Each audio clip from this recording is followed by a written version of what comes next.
after getting a bit distracted the last few days, back for part 2 of the empirical formula, and this time we're going to do the harder ones. We're still trying to work out the simplest whole number ratio of each of the atoms in this substance, but rather than being given the amounts of each individual element this time, we've got those elements hidden in carbon dioxide and water. So we need to use those substances and work out the mass of the elements individually from those substances. So let's start off by working out the mass of carbon from the carbon dioxide.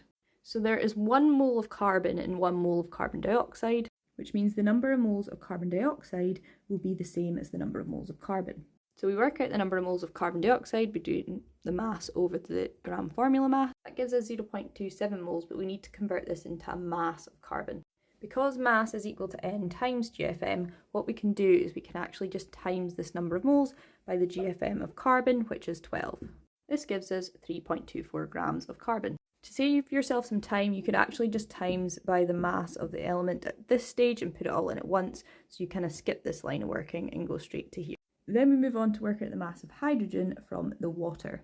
So we take the mass of the water divided by the GFM of water and times it by the GFM of hydrogen. However, because there are 2 moles of hydrogen in 1 mole of water, we actually need to times it by double the GFM, which is just 2. So that gives us 0.676 grams of hydrogen. The last thing we need to do now is work out the mass of oxygen, but to do that we have to take the mass of the whole compound that was burned and then take away the mass of carbon and hydrogen that we just worked out.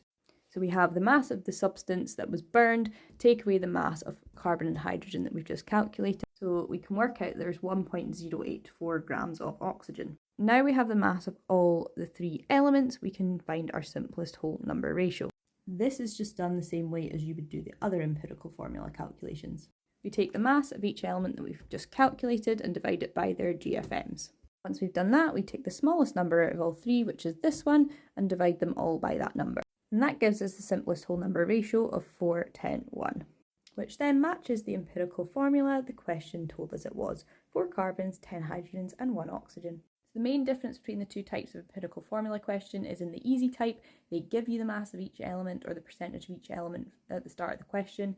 In the harder types, you have to work out the mass of each individual element yourself first.